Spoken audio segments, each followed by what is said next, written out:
Hey everybody, Chris Fafalius here. Every once in a while, I like to release an episode of The After Party in the main Chris DeMakes a Podcast feed, just to give everyone a little taste of what the After Party podcast is all about. If you're a member of our supporting cast, first of all, thank you. And second of all, you may have already heard this episode back in November of 2021. I thought this episode was totally appropriate to release during our month of reflecting back on songs written by artists that are no longer with us, because I think this was what sparked the idea in general. Chris and I take a look back at Prince's I Could Never Take the Place of Your Man, and could we have done a more well-known Prince song? Sure, we could have done Purple Rain, or Kiss, or 1999, or Let's Go Crazy, or even The Bat Dance. But we went with my personal favorite because it's the after party and we do what we want in the after party. So, before I roll this episode, let me remind you, dear listener, that if you join the Chris DeMakes a Podcast supporting cast, you instantly get access to a gigantic back catalog of fun and entertaining after party episodes, as well as a new episode of the after party each week. All you got to do is head over to chrisdemakes.com, and for less than the price of one fancy coffee drink at Starbucks each month, you'll get a ton of entertainment and allow us to continue making Chris DeMakes a Podcast. So yeah, that's chrisdemakes.com. At least check it out. And obviously, these after party episodes are all ad-free, even though you're going to get an ad break halfway through this one today. Okay, I'll stop talking and I'll let you get to hearing me talk with Chris. Without any further ado, here you go. From November of 2021, the after party episode titled, I Could Never Take the Place of Your Man. Welcome to the after party. Ready, set, let's go. Welcome to the after party, the show after the show. Learn a little something new. Join us for the ride. Chris and Chris want all of you to know. The after party's where it's at. The show after the show. Well, hey everybody, welcome to another after party. And something was brought to my attention probably, 5-6 months ago. Chris had suggested that we break down a song from an artist that is no longer with us. And I thought it was a great idea at the time. And one thing led to another, and here we are 6 months later, but we're going to do just that. And unfortunately, these artists will never be on the show because they're no longer with us. But the cool thing is that most of these artists have a plethora of songs that we could dive into. We don't just have to do one song from them. And Chris suggested Prince. Yeah, man. And still to this day, I can't believe Prince is dead. Like, I saw him on the show New Girl. Like, he'd made a special appearance on, like, the episode that aired the same day as the Super Bowl. And I'm talking, like, less than 10 years ago, probably. And he still looked like a young man. You know, like, I thought, and I never got to see Prince in my life, and I thought I would get so many chances to go to a Prince concert, and then he was just gone. Yeah, I feel the same way about Prince and other artists. Tom Petty was one I had never seen. I was, he'll be around again, and right. Next thing you know, they're gone, and it's totally unfortunate. I don't know if we ever would have landed Prince for the podcast, right? Yeah, but, true. But that's here nor there. We're able to celebrate the man's legacy in his life, and man, there's just so much with him. He was, Chris, you were a real young boy when he came on the scene, but I saw his shot to superstardom. It was pretty incredible. Of course, 1999, Little Red Corvette were MTV staples and radio staples. I heard them growing up, and then of course everything exploded through the stratosphere with Purple Rain. It was nuts. It was guitar-driven dance pop. It was he was in his own world. It was just he was a phenomenon. It was amazing. But then he lost me after that because I loved the guitar hard rock aspect of it. I was a hard rock kid. I was starting to get into metal and thrash metal and later punk rock. And he kind of lost me. It wasn't until later in life that I discovered the true genius that Prince is. Yeah. What did he lose you at the Bat Dance or something? No, it was before that. When he came out with Raspberry Beret, the record after. It was just more, it was more funk. It was more soul. It was more dance. It wasn't as guitar driven. Right. And to me, it was kind of like at that age, I was only 11 years old. It was like, oh, he's a has-been. He had the big album, and now it's just, wow. It just wasn't. It was not my thing. Wasn't into him till probably again till my late 20s, maybe even early 30s, when I just discovered, wow, this guy is just, and I miss so much great material. Yeah, I mean, I think Raspberry Beret was actually the first Prince song that I liked. And I remember, I still love it to this day, but with the new Power generation, he had that song Get Off. It's like this dirty, like, sex song. It's awesome. And Prince is such a multi-talented dude. I mean, songwriter, producer, guitarist, dancer, just celebrity in general. He just came at you in so many different ways. It's almost like the dude created his entire world. He brought other people up, you know what I mean? And he's a phenomenon, unlike anything else I'd ever seen. And he was so prolific. He wrote for so many other artists, Sheila E., the Bangles,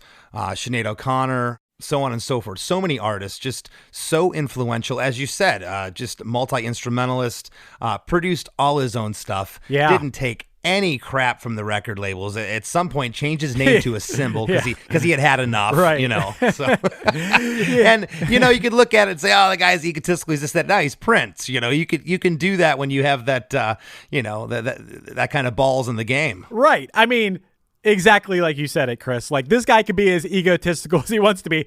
He's Prince, dude. I know we've probably talked about this before, but the rave, when you play at the rave, I guess. Prince used to own that club, I believe. Is that right? Well, he actually, he owned the raves in Milwaukee. You're thinking of First Avenue in Minneapolis, Minnesota. Okay. That's the one. My bad. Yeah. No, but right church, wrong pew. Okay, yeah. But I heard the story from the people working there that he had a big, throne that he sat on that was center balcony, to watch the shows. And I just always thought, man, if I was Prince, I would absolutely do that. Just have this big, awesome chair where it was directly center of the balcony to watch the music. I thought that was so cool. But yeah, and nobody else is allowed to sit in that chair. That's his damn chair. Absolutely, man. Absolutely.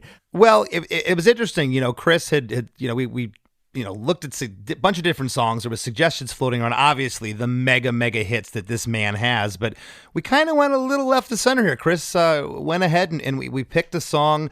It's either I'll Never Take the Place of Your Man or just Never Take the Place of Your Man. I've seen it both ways. I thought it was I Could Never Take the Place of Your Man. Now you got me Googling. Now I think it's I Could Never Take the Place of Your Man.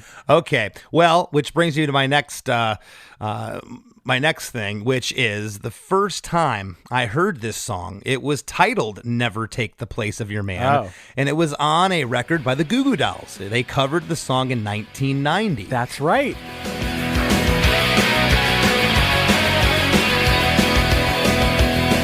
It was only last June when her old man ran away.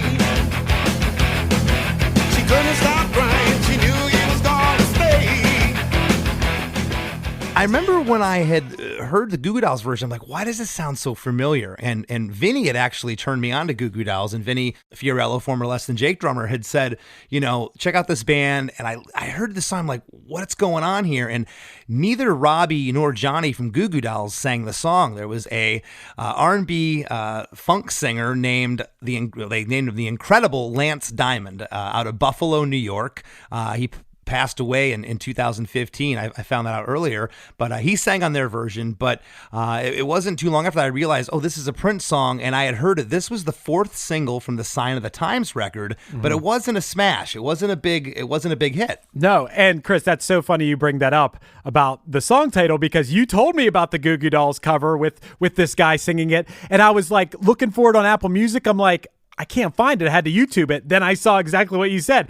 The song is called I Could Never Take the Place of Your Man, but if you're looking for the Goo Goo Dolls version, it is just called Never Take the Place of Your Man. I don't know why that is. Right. Well, the other thing, Chris, that I knew this was an old song. I don't know where I heard that from, and Paisley Park Recordings, Prince's estate in 2020, released the original version. Yeah. So when I printed out the lyrics earlier and I'm researching the song, the lyrics are all wrong. Well, I had to go back and listen to the 1979 version, a full 8 years before. Did you hear that version as well? Dude, yes, and I wanted to bring that up too. There are so many different versions of this song. Like, I was always under the impression that this was like late 70s Prince, but the version that I know and love is from the 1987 album Sign of the Times. Me too. And you know, these are the only two versions by Prince. The 79 version, the 87 version's a little more rocking. There's other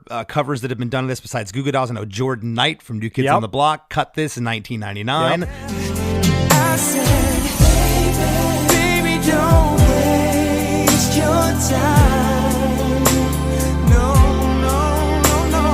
I know what's on your mind, baby.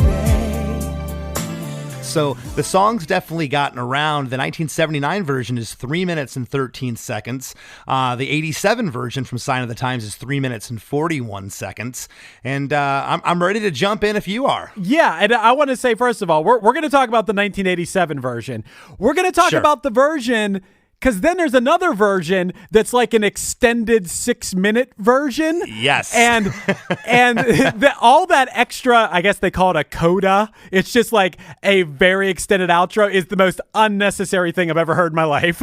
It is. At first, Chris, I thought it was a dance remix that was really popular in the 80s and early 90s. They do extended, 12-minute remixes so they keep people on the dance floor type thing. But that's not what it is. It's completely useless. I agree with you. Dude, it is not even like good. It's like they had a jam session where no one really knew what they were going to do, but left it on the recording. It's so weird.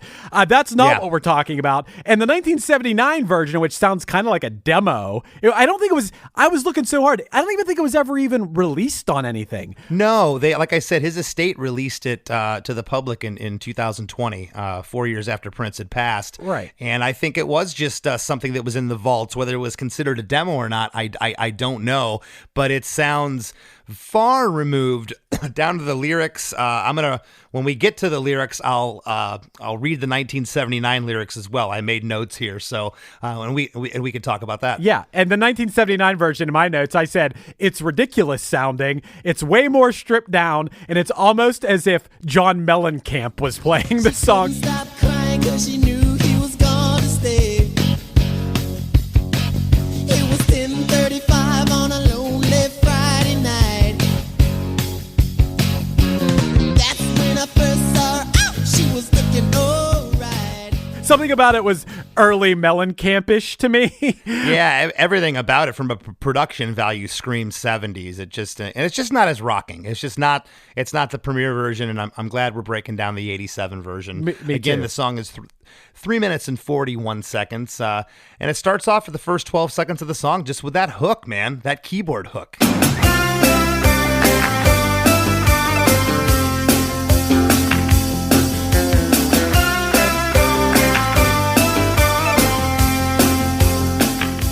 It's just so catchy. Got the hand claps in there. Dude, and the hand claps, what I think is funny about them, it sounds like one person, maybe two max. Because when I think of hand claps, I think of like anytime I've done them in a studio, there's a bunch of us doing it together. Mm-hmm. But it sounds like it's either one or at the most two people doing the hand clap. Well, and there was, they could be real hand claps, but they almost sound like the Lynn drum machine that was really popular in the 80s. It was used on everything from Prince to Thriller to Def Leppard records, and this drum machine had hand claps on it. So I couldn't really tell, but yeah, I agree. It doesn't sound like it's a ton of people. And that guitar / synth lead, I believe it's a guitar lead that has an like the higher octave on the synth. Is that what I'm hearing?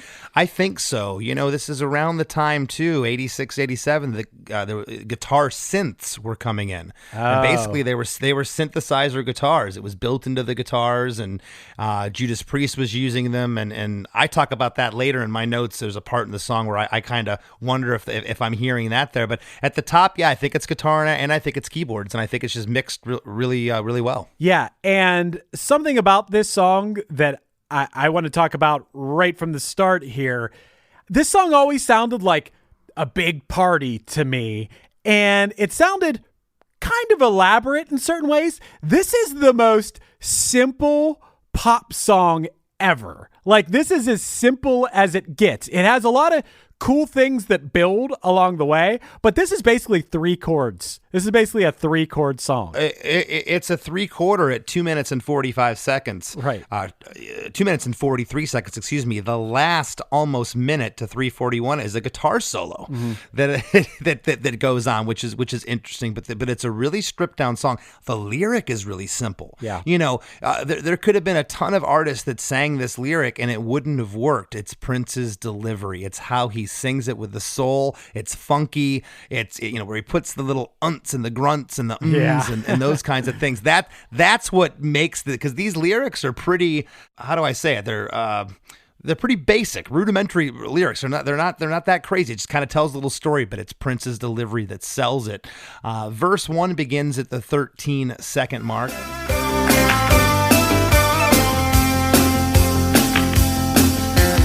Only last June when her old man ran away. She couldn't stop crying 'cause she knew he was gone to stay. 10:35 on a lonely Friday night. She was standing by the fire. She was looking alright. Yeah. It was only last June when her old man ran away. She couldn't stop crying because she knew he was gone to stay. I always thought she couldn't stop crying because she knew he was gonna stay. I could never figure that out. That was from the Goo Goo Dolls version, but it makes sense. That's a pretty cool lyric because she knew he was gone to stay. Right.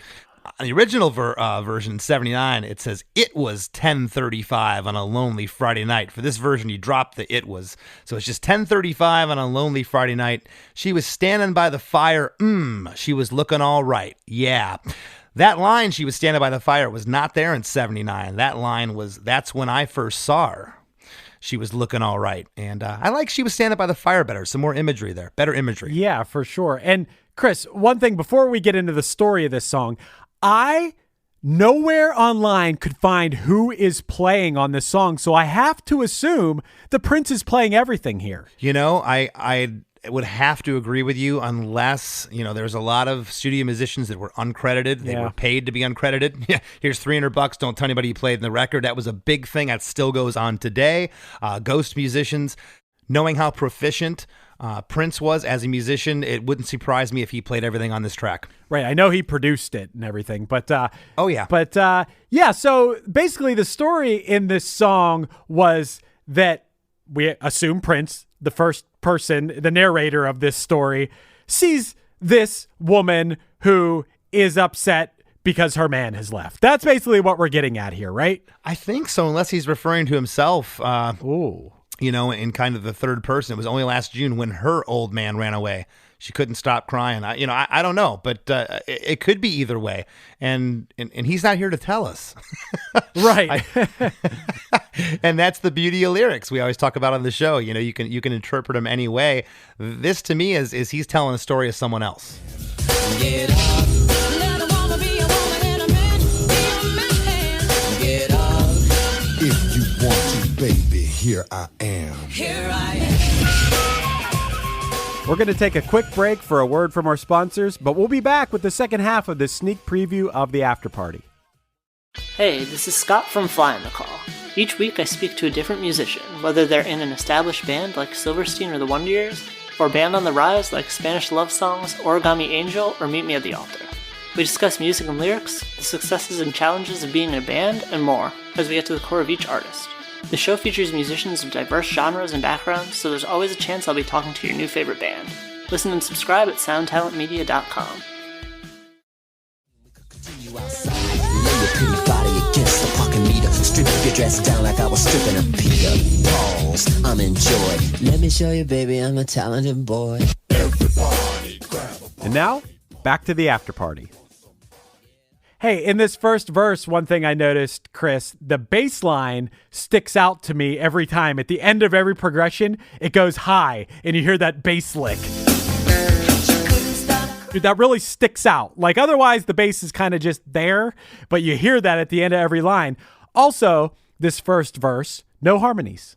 No, there is no harmonies here. That's a good point. And what's amazing about these old funk, soul, and dance tracks, you go back even the Motown stuff, and we talked about this before, the bass in this song is kind of its own song. You know, beneath all the other layers, the bass is just kind of doing its own thing. It's awesome. But yeah, no harmonies here. At the 39-second mark, we get into pre-chorus number 1. And this is where the harmonies happen. There are these low harmonies that Prince is doing. We're not getting any female vocals yet. Yeah. I asked her if she wanted to dance, and she said that all she wanted was a good man and wanted to know if I thought I was qualified. Yeah. I asked if she wanted to dance, and she said that all she wanted was a good man and wanted to know if I thought I was qualified. Yeah. I also wrote here, Chris, that there's like some low, growly keys, a guitar, or possibly that guitar synth I'm hearing here behind this part. It's so cool. This is where the heavier guitar strums come in for the first time, right? I asked if she wanted to dance, and she said that all she wanted was that's the pre-chorus. Yeah, okay, right. And the drums go to like the tom pattern because they've been real straightforward before that. Yes. And then this is where the harmonies come in. And it does sound like Prince is doing his own harmonies. And I almost wondered, Chris, there are female vocals in this song, but with Prince, I feel like he's done this thing. And on a song, another song on this same album, a song called If I Was Your Girlfriend. Do you know that song? Yeah, I do know that track. And you know what? In my notes here, I put female vocals ? I don't know if that's not Prince. Right. That's what I'm saying, man, is like, I'm going crazy being like, who's playing on this song? Who are these females singing on this song? Is this one of the Prince's female proteges that he brought up? But then I'm like, damn, this could very well just be Prince. Well, and there was tricks too to speed up vocals and to pitch shift stuff. It wasn't done in computers like Pro Tools, but you could do it analog back in the day, where you'd pitch up vocals and it would sound like a female vocal. So I'm calling it female vocals. We don't know. It could be Prince there, but this pre-chorus number 1. And she said that all she wanted was a good man and wanted to know if I thought I was qualified. Yeah, that part sounds like a lower harmony. It definitely sounds like Prince is there. And after that part, we're into chorus number 1. I said, baby, don't waste your time. I know what's on your mind. Make me qualified for a one-night stand, but I can never take the place of your man. Oh, man. What a melody. That baby, don't waste your time. So good. And there's now all of a sudden there are lots of vocals. Like we said, it sounds like there's female vocals harmonizing. We don't know. Could be Prince. The synth / guitar lead comes back in for the first 2 times through the chorus. Yep. But then the back half of the chorus is back to more stripped down than what's to come in the future. It kind of goes back to the single vocal in the back half. So yeah, the chorus lyric is, and I said, baby, don't waste your time. I know what's on your mind. Yeah, I may be qualified for a one-night stand, but I could never take the place of your man. And there's a oh yeah there. And, you know, there's harmonies all throughout here. I love the first line, Chris, on the waste your time. On the time, again, is it Prince or a female vocal? But there's this kind of floating vocal that says time after that. Such a hook. Yeah, I said, baby, don't waste your time. I know. So good. And I think, yeah, that, you know, literally is probably what hooked me about this song. Minus, I mean, that lead is so huge too, but there's something about that line, man, that it's always in my head. This song has been on every playlist that I've made for the past, since I heard it for the first time. I mean, I was late to the game on this song for sure. Like, obviously I didn't know it at the time. This is something I discovered later in life, and I'm like, damn, that's my favorite Prince song. Well, and Sign of the Times was a huge record. It's typical of, record labels back then wanted to get as many singles as they could, but fourth singles were tough unless it was a huge blockbuster album. If you got to the fourth single, sometimes the fourth single should have been the first single, which is to my point. I think if this song was the first or second single, it would have been a lot bigger. It was a great song. I think it got buried at the tail end of an album cycle. Right. But verse 2 begins at 1:28 seconds, so we're not that far into the song, and we've heard a lot. We've got the hooks, we've got the chorus, and verse 2 is.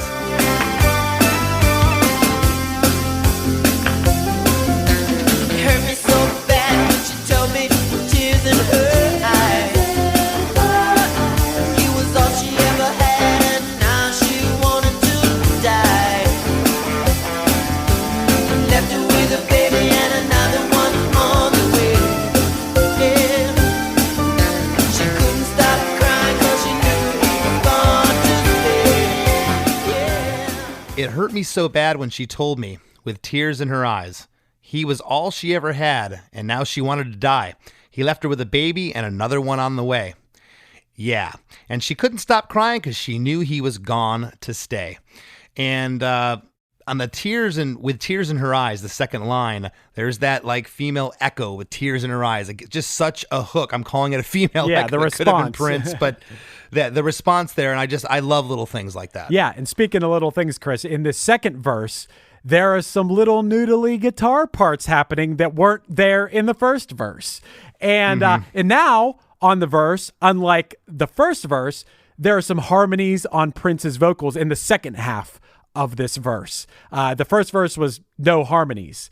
And, something I was thinking about here, that this is what I don't understand about this song lyrically.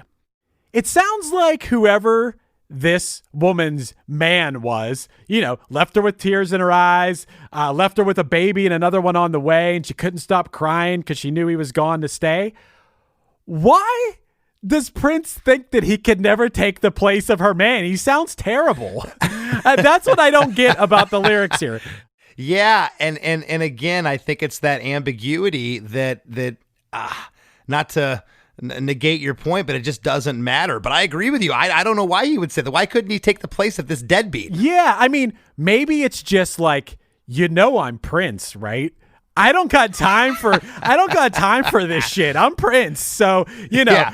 one night I'm stand. not going to be your baby daddy. I'm not taking care of all these kids this dude fathered. I'm out of here. Which, it's a funny perspective for a song if you're trying to relate to the average Joe, but at the same time, maybe we can all relate to that. Maybe there's someone and you could be interested in them, but they have too much baggage and you're like, hey, I can't deal with that, Yeah, well, and I'll tell you, that's why I love breaking down songs. I never analyze these lyrics. I listen to this song I don't know how many times. I love the track, but this is one of those songs that, the lyric really never grabbed me, except maybe the hook, never take the place of your man. Yep. That's like the one thing I took away from this. It was the rest of the song, and not to take away from Prince's lyrics or lyrics in general. I love lyrics, and when they hit me, but I think he could have been reading the phone book here. I just love the song. Yeah, it's really, really good. And I think there's something to what we started talking about at the top, Chris, this being such a basic it's all three chords minus the end of the chorus that's this descending chord progression that leads back into the re-intro, which is just the same chord progression, the same, what is it, CGF or whatever it is. And I think there's something about this that's almost, as crazy as this sounds, a little bit punk rock. Like this could very easily be, as the Goo Goo Dolls song kind of is, a straightforward pop punk song in a way, Yeah, this is a rock song disguised as a dance track, as far as I'm concerned. I totally agree with you there. The pre-chorus number 2, these are different lyrics than pre-chorus 1, and this almost kind of runs into the second half of the verse, you could kind of call it, but I'm calling it the pre-chorus because the melody does change here. The lyrics are different the second time. It's She asked me if we could be friends, and I said, oh, honey, baby, that's a dead end. You know and I know that we wouldn't be satisfied. She asked me if we could be friends, and I said, oh, honey, baby, that's a dead end. You know and I know that we wouldn't be satisfied. Yeah.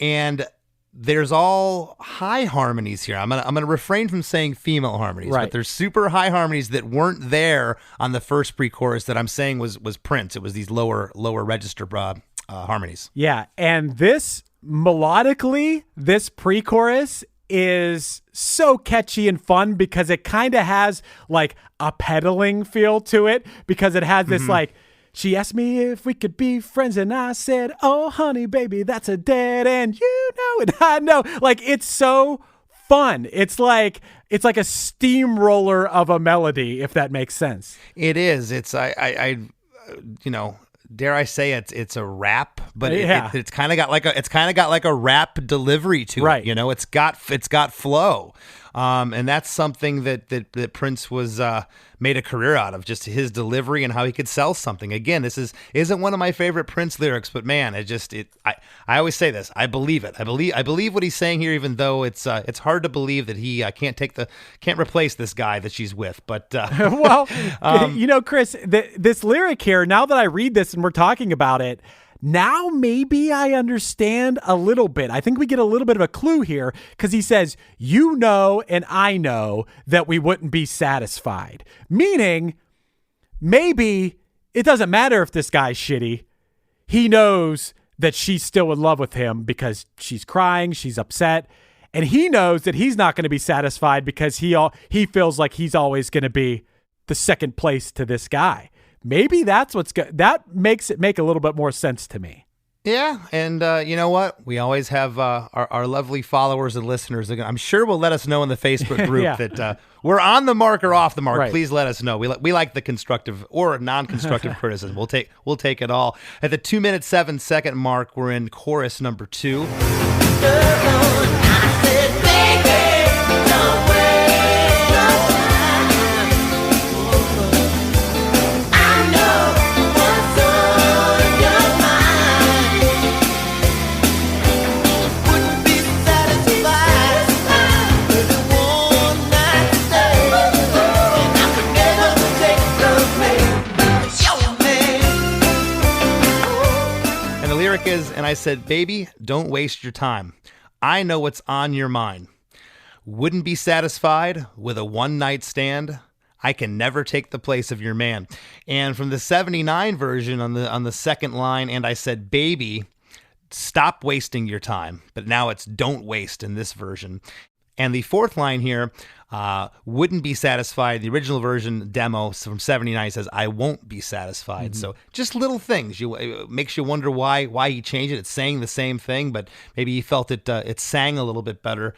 And there's some other cool things here. What do you got, Chris? So in the second chorus, we're hearing a lot more of, you referenced this earlier, Chris, but those extraneous vocal parts, those little like, you know, Prince and Michael Jackson were the masters of it. The little oohs and ums and like just adding this character. That's what it is, man. So much character in Prince's delivery, and there's a lot more of that in the second chorus. Yeah, I feel like artists like Prince, Michael Jackson, all the greats, I've always kind of looked at it kind of like an artist in a painting. And there's a lot of great artists, and they paint this wonderful picture. And then the next guy comes along and paints the same picture, but it's the added little oohs and ahs that we're talking about, those little touches that just, it elevates it years beyond the other guy's painting. And that's what I feel here. Those things you're talking about, there is on the line, wouldn't be satisfied. There's a vocal that says be satisfied. It's what I wrote was the female response here, but again, could be Prince singing that. And then after with a one night stand, there's these 3 ooh ooh oohs that come in there that it makes the song magic. It's those little nuances and flourishes that really make it. Yep, there was no copy and pasting here. This was and also these little things that we're talking about here, these extraneous, I like to call them, things, they are like subconscious almost. You don't know like that you're hearing this and that you're singing along to it. If you listen to the song a bunch of times, you know where those things are coming. Like, here it comes. You're singing along to it, but you don't even think about it. But it helps build the song. This song continuously builds as it goes on. Absolutely. And in chorus number 2 here, you know, it's interesting because there's only 2 choruses in this song, and the chorus never doubles. I know. Which is amazing. You know, this is such a great hook. You think it would come back.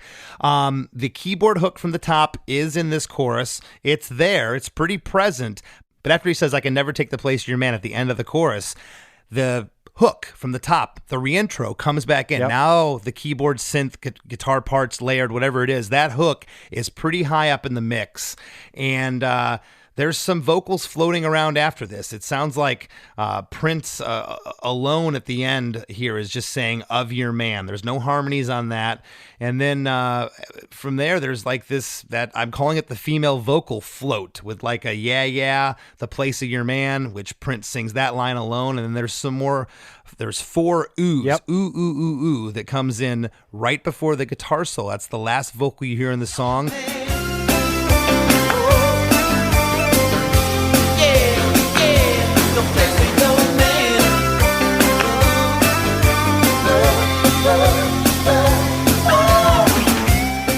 And the guitar solo comes in, as I said earlier, from 2 minutes and 43 seconds on out with this big slow fade. No bridge. No departure. No bridge. No departure. No bridge. We are in this world, this upbeat, feel-good world with a sad lyric. It's kind of sad lyrics, I think. Like this woman's sad. She's had a rough time, and Prince isn't the answer, you know?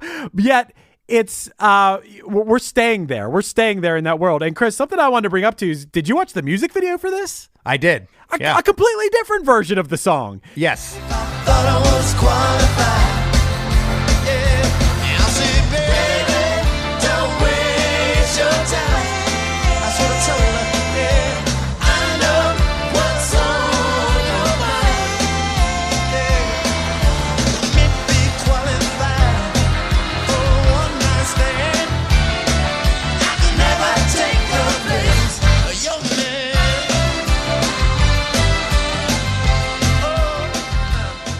They were doing that a lot in the 80s for MTV. Said, you know what, this is great for radio, but in order to bring the video here, it has to be a little different. They would do that to set it apart. There was a number of reasons, but yeah, I did notice that. But you know, to your point, you know, there's it kind of is sad, but sad in the fact that Prince, he knows some minute details here. If you look back to verse 1, he knew it was 10:35 on a lonely Friday night. How did he know the exact time? Right. So this woman... We didn't have cell phones then. Right. I mean, we got to assume that Prince had some feelings, or why are you going to... That's a good point, man. Why would he remember the exact time? 10:35? That's very specific, Prince. You could have said 10:30 or, you know, just night. It was Friday night or whatever, but that's very specific. So we can only assume that this woman did mean something to Prince. Yeah. And he's from Minnesota, so I'm assuming it was Central Time. That's what we got to assume here. Right. Yeah. And dark and cold. Dark and friggin' cold, man. Minneapolis is brutal. Oh, yeah. The other thing I want to mention here, Chris, I want to read, you know, the version's shorter, the 79 version. It's about 30 seconds shorter. It's 3 minutes and 13 seconds. But the guitar solo is super short in that version. It never really shreds. There's some shredding going on around the 3 minute and 6 second mark here, where it's just ripping.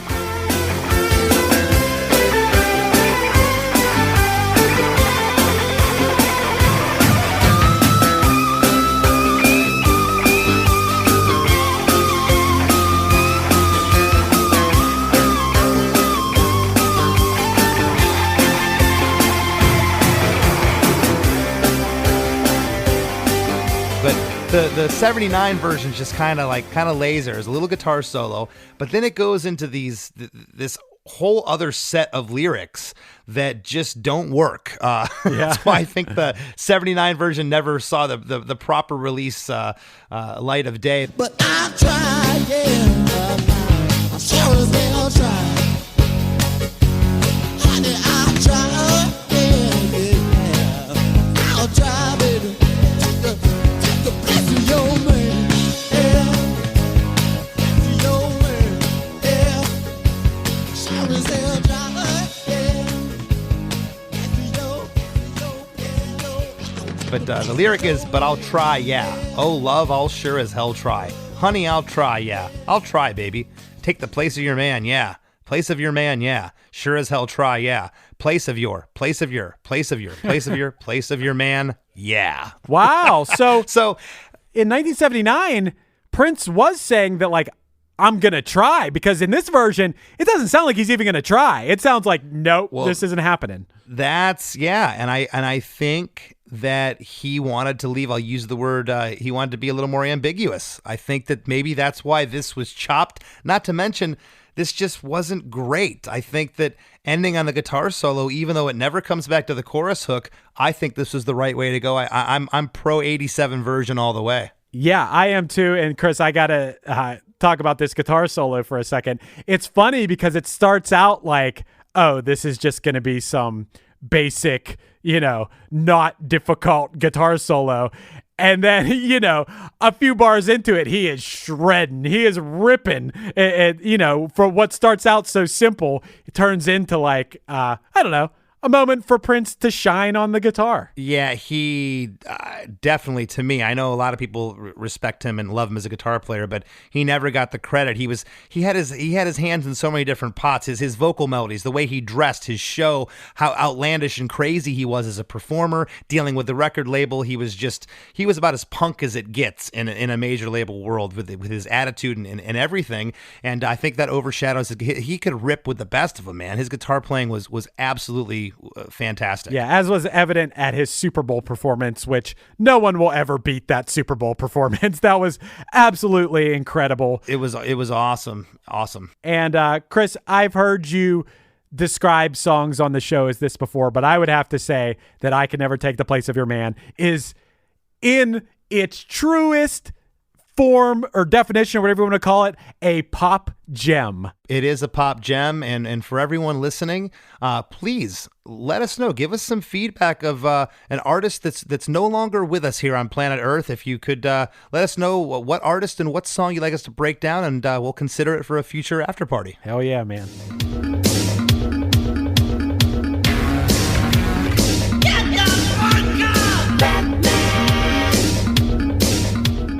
I hope you all enjoyed that episode of The After Party. Maybe you have a new favorite Prince song now.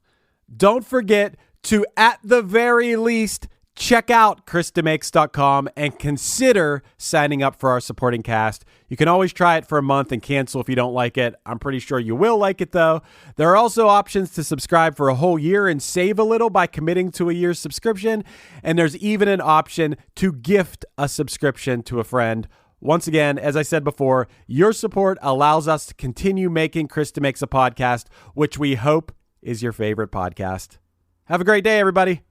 What's up, everyone? This is Jay Reason, and I want to let you all know that Diablo's Den Podcast is now part of the Sound Talent Media family.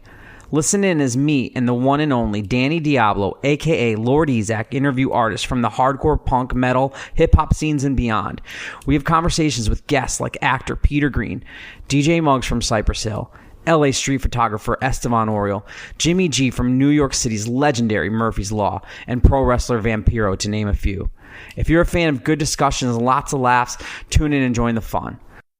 Hey, this is Chris Santos, host of Delirious Nomads, the Blacklight Media podcast, part of the Sound Talent Media Podcast Network. Delirious Nomads is a podcast about all things heavy metal, as well as breakdowns of your favorite combat sports. And me being a chef and all, we'll be riffing on some food talk every week with very special guests from across the globe. Listen and subscribe at soundtalentmedia.com.